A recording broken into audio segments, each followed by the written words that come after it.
Movie start होती है और फर्स्ट स्टोरी में हम एक लड़के को देखते हैं जो कि लैब में काम करता है। यहीं पर इसके साथ काम करने वाले कुछ वर्कर्स फॉरेन ट्रिप का प्लान कर रहे होते हैं। तभी ये सुनकर कहता है कि वो भी इन लोगों के साथ जाएगा, लेकिन वो उसको ले जाने से अपने साथ मना कर देते हैं और कहते हैं कि तुम्हारे पेरेंट्स फॉरेन जाने से पहले हमें एक पेपर दे गए थे जिसे हम देना तुम्हें भूल गए थे। और अब उस पेपर में उस लड़के की माँ ने उसको घर के काम करने की लिस्ट बताई थी कि उसने उनके गैर मौजूदगी में क्या क्या काम करना है, जिसमें सबसे पहले उसे गीले और सूखे कूड़े को अलग करने के लिए कहा था। और अब जब वो घर जाता है तो सारा घर बिखरा हुआ था। तभी वो वहाँ पर चीजों को अलग करने लगता है और गंदी चीजों को बाहर डस्टबिन में डाल कर आता है। अब वो कूड़ा डालकर घर वापस आता है और अपने फोन को देखता है। उसके फोन में उसके फ्रेंड ने एक वॉइस मेल को छोड़ा था, उसमें वो उसे डिनर के लिए इनवाइट करती है। ये सुनकर वो डाइनिंग पर रखे बर्तन खोलकर देखता है, उनमें से खराब खाने की बहुत गंदी स्मेल आती है। तभी वो देखता है उसमें एक एप्पल वायरस से इन्फेक्ट होकर पूरी तरह से खराब हो चुका था। उसे भी उस कवर में डालकर तैयार होकर बाद में अपनी फ्रेंड से मिलने के लिए निकल जाता है। और अब वो रास्ते में एक रिसाइकल बास्केट देखकर वहाँ पर उस कवर को डाल देता है। वहाँ पर सभी लोग गंदी चीजों को डाला करते थे, इसी वजह से उस एप्पल में कुछ रिएक्शन होने लगता है। और अब एक कंपनी वाले उस बास्केट को वहाँ से ले जाकर उन चीजों को रिसाइकल कर देते हैं और उस कचरे को गाय के खाने में बदल देते हैं। और अब वो चारा वहाँ पर एक गाय खाती है। तभी उस गाय का ऑनर उसको मार देता है और उसके गोश्त को एक होटल में बेच देता है। उसी होटल में वो लड़का और उसकी फ्रेंड खाना खा रहे थे। उनकी टेबल पर ही ग्रिल लगा होता है और वो उस खाने को बहुत ज्यादा एंजॉय कर रहे होते हैं और उस ग्रिल पर फ्रेश गोश्त पक रहा होता है। तभी उसकी फ्रेंड इन सब चीजों को अपने फोन में कैप्चर करती है। वो लड़का पूछता है कि तुम ये सब क्या कर रही हो। तभी वो लड़की कहती है कि मेरी लाइफ में होने वाले एक एक मोमेंट को मैं कैप्चर करती हूँ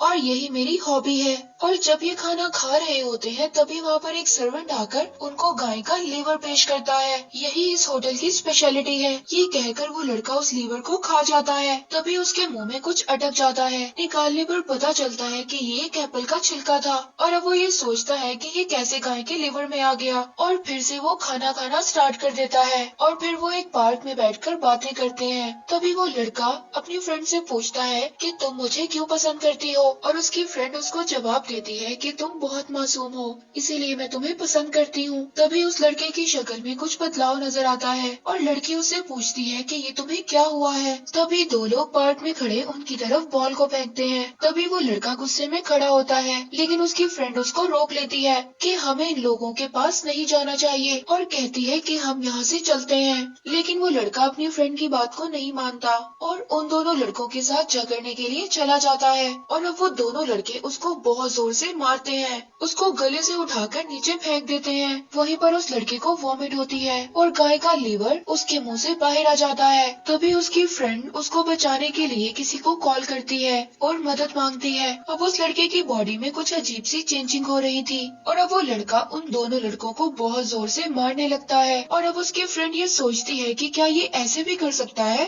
और अब उसकी फ्रेंड को बहुत ज्यादा हैरानी हो रही थी उसको ऐसे देखते हुए और वो उसकी यहाँ पर तस्वीरें बनाती है और फिर वो वहाँ से भाग जाती है। अब ये लड़का अपनी फ्रेंड को फोन करता है और इन सब चीजों के बारे में बताता है और उसका फ्रेंड उसको बार में आने का कहता है और यहीं पर सारी प्रॉब्लम्स को डिस्कस करने का कहता है। वो भी वहाँ पर जाने के लिए निकल जाता है। और अब इस पार्क से निकलने के बाद जिन दो लोगों को मारा था वो अजीब तरह से दूसरे लोगों के पास जाने लगते हैं। और अब वो लड़का लड़की सोचते हैं कि ये हम दोनों की तरफ क्यों आ रहे हैं। उनके पास आते ही ये दोनों ज़ॉम्बीज बनकर उन कपल को काटने लगते हैं।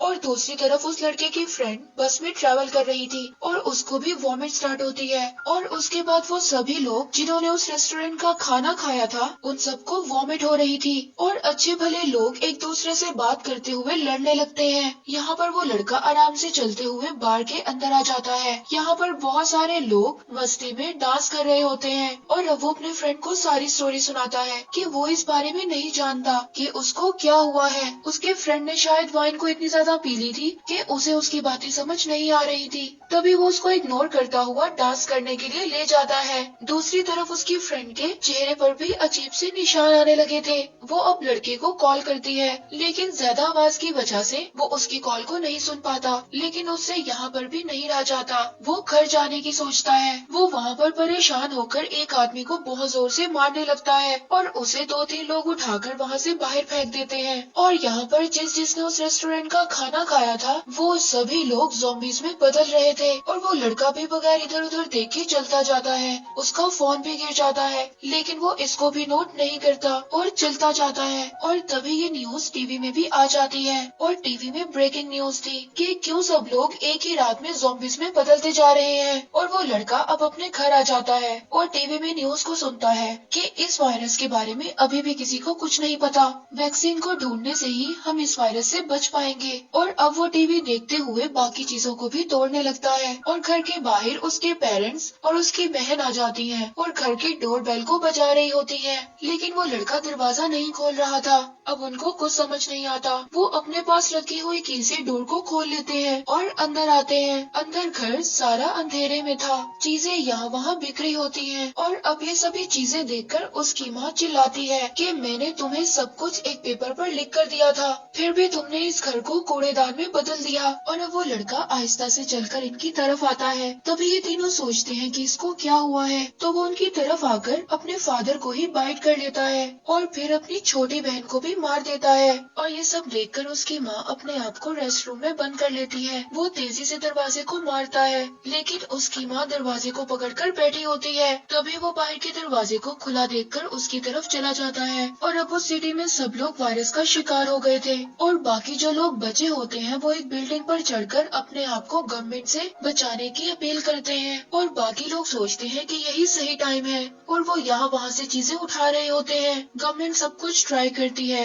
लेकिन कुछ भी कंट्रोल में नहीं आ रहा था। और अब लड़का चलते हुए जाते हुए देखता है कि उसकी फ्रेंड भी ज़ॉम्बी बन गई थी और उसके सामने खड़ी थी। दोनों एक दूसरे को पहचान लेते हैं और साथ में चलते हुए उन्हें एक एप्पल नजर आता है। उसकी फ्रेंड एप्पल निकालकर उसको उसके हाथ में देती है और वो उस एप्पल को खाने लगता है। अब उसकी फ्रेंड बहुत ही प्यार से उसकी एक तस्वीर बनाती है। चाहे हम ज़ॉम्बीज़ क्यों ना बन जाएं, लेकिन दिल का प्यार खत्म नहीं होता। और ऐसे ही यहाँ पर स्टोरी नंबर 1 खत्म हो जाती है और अब दूसरी स्टोरी स्टार्ट हो जाती है जिसका नाम है द हेवनली क्रिएचर। कहानी के स्टार्ट में हम एक लड़के को देखते हैं जो कि एक रोबोट कंपनी में काम करता है और वो एक बहुत बड़े टेम्पल में जा रहा होता है। यहाँ पर बहुत सारे लोग थे और यहीं पर एक रोबोट भी था जिसे कंपनी ने उसे चेक करने के लिए भेजा था। वो वहाँ पर इनके एक बड़े स्वामी से उस रोबोट के बारे में पूछता है और वो यहाँ पर उसको बताता है कि वो रोबोट हमारे जैसा ही बन गया है, वो सब काम खुद से करता है, इसीलिए हमें उसकी सर्विस करवाने की जरूरत नहीं है। उसके डिफेक्ट्स को ढूंढने की बजाय उसे चेक कर हमें बता कर जाए। और अब वो रोबोट वाले हॉल में पहुँचते हैं। यहाँ पर बहुत सारे लोग प्रे कर रहे थे। तभी एक छोटा बच्चा एक आदमी के सामने जाकर छुप जाता है और उनके पास बैठे रोबोट के सामने भी छुप जाता है। और अब ये लड़का सब कुछ बहुत ज्यादा हैरानी से देख रहा था।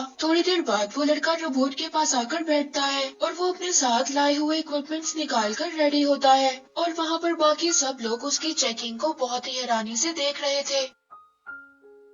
और अब इसी टेम्पल में एक लड़की भी होती है जो कि इन सब चीजों को बहुत ही हैरानी से देख रही थी। और अब लड़का रोबोट को चेक करके बोलता है कि इसमें कोई डिफेक्ट नहीं है, ये अच्छी कंडीशन में ही है। तभी रोबोट उसको कहता है कि मैं नॉर्मल हूँ, ये बात मैं जानता हूँ, लेकिन तुम टेंशन में हो। लेकिन वो लड़का उसको कहता है कि मैंने 100 से ज्यादा रोबोट्स को ठीक किया है, इसीलिए मेरे लिए इस रोबोट को ठीक करना कोई बड़ी बात नहीं है। यहाँ पर रोबोट उस लड़के को बताता है कि मुझे टेम्पल वालों ने खरीदा है और मैं यहाँ पर बिल्कुल ठीक हूँ, तो तुम्हें कंपनी वालों ने मुझे चेक करने के लिए क्यों भेजा है? और यहाँ पर किसी ने भी मुझे रिपेयर करने के लिए नहीं बुलाया, तो तुम्हें कंपनी ने क्यों भेजा? अब रोबोट उस लड़के से पूछता है और अब वो ये सुनकर बहुत ज्यादा हैरान हो जाता है। और अब वो लड़का उन लोगों से कहता है कि आप सब लोग इस रोबोट को गॉड मानते हो, और अगर ये सब सुनकर वो अपने आप को गॉड बोलेगा तो फिर इस रोबोट के इस डिफेक्ट को ठीक करना होगा। तभी वहाँ पर एक आदमी उस लड़के से सॉरी बोलता है और कहता है कि शायद हमें ये लगा था कि आप इस रोबोट को देखकर खुश होंगे, लेकिन आपको बहुत ज्यादा गुस्सा आ गया। अगर हमें इस बारे में पता होता तो हम आपको कभी ना बोलते। लेकिन तभी वो लड़की उस लड़के से कहती है कि आप सब समझने की कोशिश करें और एक बार फिर इस रोबोट को चेक करें। अब वो सोचता है कि शायद ये लड़की पागल है या फिर मुझे पागल कर रही है।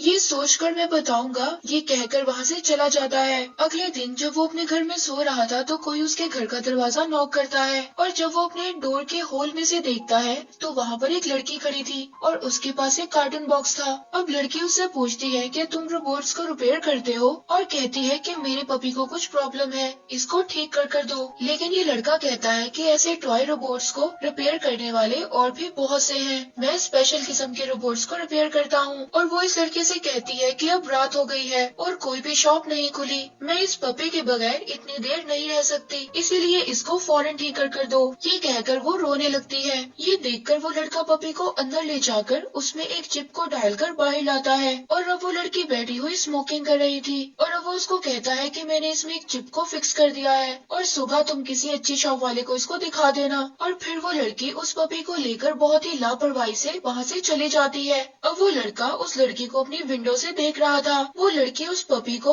अपार्टमेंट के एक डस्टबिन में फेंक कर वहाँ से चली जाती है। अब वो लड़का टीवी देख रहा था, तभी उसको एक फोन कॉल आती है जो कि उसकी कंपनी से थी। अब उसकी कंपनी वाले उस रोबोट के बारे में पूछते हैं जो कि उसने टेम्पल में चेक किया था। तभी वो लड़का उनको कहता है कि उस रोबोट को चेक करने के बाद में अभी तक कोई डिसीजन तक नहीं पहुंचा। और फिर अगले दिन वो रोबोट एक कमरे में बैठा था, तभी वो लड़की उसके कमरे के बाहर फिर रही होती है। वो रोबोट उसको कमरे के अंदर बुलाता है और उससे उसकी परेशानी का पूछता है। वो लड़की कहती है कि वो सब लोग तुम्हें सिर्फ एक रोबोट की नजर से देखते हैं, लेकिन तुम हमारे गॉड की तरह हो। तभी वो रोबोट उसको एक गाड़ी दिखाता है और पूछता है कि ये क्या है। वो लड़की उसको बताती है कि ये एक गाड़ी है और फिर अपना हाथ दिखाता है और पूछता है कि ये क्या है। वो लड़की उसको जवाब देती है कि ये तुम्हारा हाथ है। तभी वो उस हाथ को निकाल कर नीचे रख देता है और उस हाथ में टाइम चल रहा होता है। और अब वो ये इसको कहता है कि हाथ देखने वालों को हाथ और गाड़ी देखने वालों को ये गाड़ी, और जैसे ही तुम मुझे गॉड जैसा देखती हो तो वो लोग मुझे रोबोट जैसा देखते हैं। दोनों अपनी अपनी जगह पर सही हैं, इसमें उदास होने वाली कोई बात नहीं है। ये बात बोलकर अब वो उस लड़की को समझाता है। अब उस कंपनी के बॉस और कुछ सेक्रेटरी और कुछ मेंबर्स उस रिपोर्ट को चेक करने के लिए उस टेम्पल में आते हैं, लेकिन इस चीज में किसी को भी कोई दिलचस्पी नहीं थी। अब वो उस कंपनी का ऑनर उन सबको कहता है कि हम अपने काम करने की बजाय अपने से ज्यादा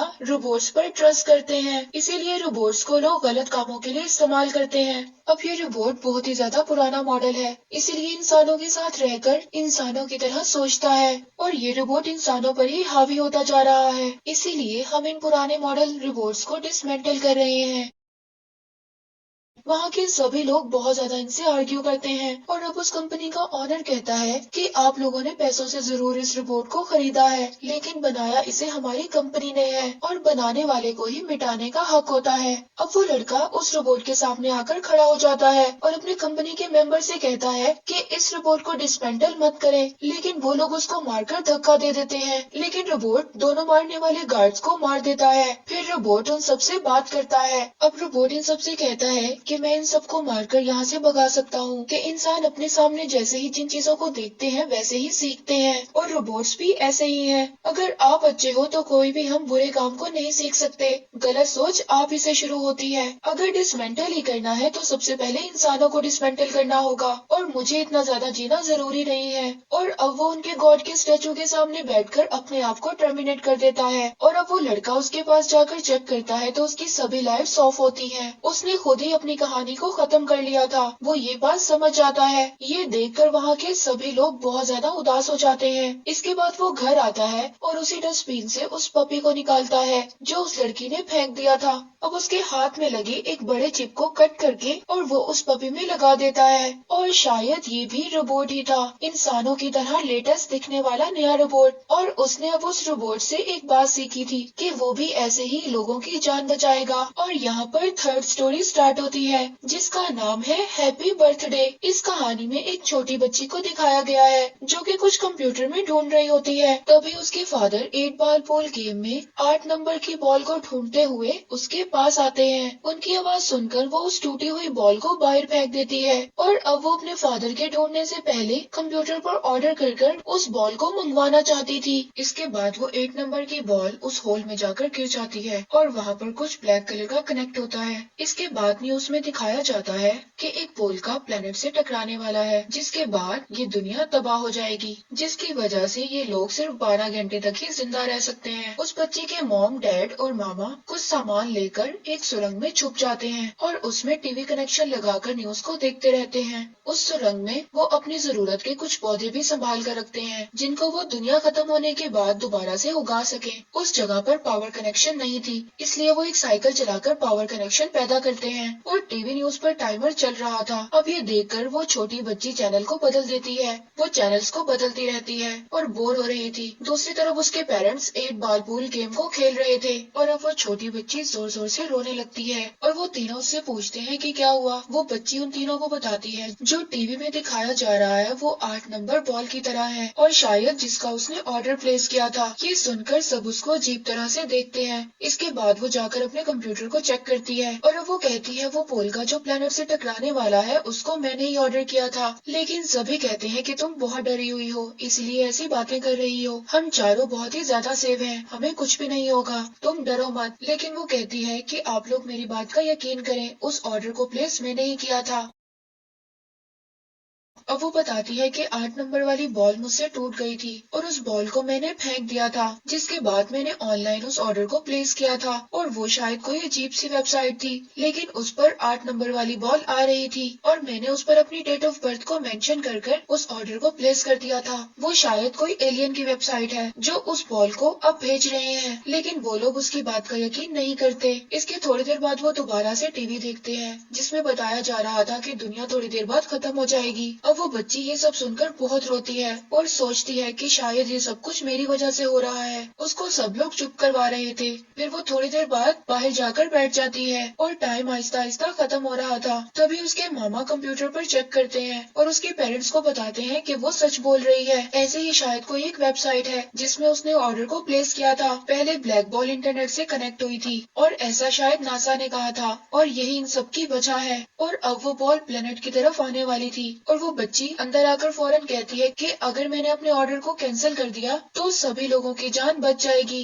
तभी करंट कट हो जाता है। उसके पेरेंट्स करंट के लिए साइकिल को दोबारा से चलाते हैं और जब कंप्यूटर ऑन होता है तो साथ ही वो उस वेबसाइट को ढूंढने लग जाते हैं और बॉल को दुनिया से टकराने में सिर्फ 7 मिनट बाकी थे। वो और उसके फादर उस वेबसाइट को बहुत मुश्किल से ढूंढते हैं और उसको वहाँ पर स्टॉप कर देते हैं। पोल का एक जगह पर आकर रुक जाता है। फिर यस या नो के बटन को क्लिक करना होता है, पर उसकी मॉम साइकिल चलाकर बहुत ज्यादा टायर्ड हो गई थी इसलिए वो नीचे गिर जाती हैं, जिससे पावर कम होने लगती है और अब वो जल्दबाजी में एक गलत बटन को दबा देती है। 7 मिनट का काउंटडाउन कम होकर 2 मिनट का हो जाता है और अब कुछ नहीं हो सकता। सब उसको बर्थडे विश करते हैं और बॉल प्लेनेट से टकरा जाती है। इसके बाद हमें 10 साल बाद दिखाया जाता है। उस सुरंग में सभी सो रहे होते हैं और वहाँ पर जो पौधे थे वो बड़े हो जाते हैं और उन पर फल लग जाते हैं और वो छोटी बच्ची बड़ी हो जाती है और जब वो सोकर उठती है तो वहाँ पर अर्थक्वेक आता है। सब लोग डर जाते हैं और दरवाजा टूट जाता है। दरवाजा टूटने की वजह से यहाँ पर सूरज की किरणें नजर आने लगती हैं और अब वो आहिस्ता आहिस्ता स्टेप्स चढ़कर बाहर आती है। वहाँ पर उसको एक एलियन दिखाई देता है। उसके हाथ में उसकी डेट ऑफ बर्थ होती है जिसे वो टच करती है और वो वहीं पर गायब हो जाता है। ये एलियन शायद इसको बर्थडे विश करने आया था। इसके जाने के बाद वो ये नोटिस करती है कि 10 साल बाद उसने दुनिया को देखा है और इसके बाद सभी बाहर आ जाते हैं और 10 साल बाद चारों इस दुनिया में चल रहे होते हैं और हैप्पी बर्थडे बोलकर चाहे कुछ भी हो जाए हम एक दूसरे को छोड़कर नहीं जाएंगे। यहीं पर स्टोरी एंड हो जाती है।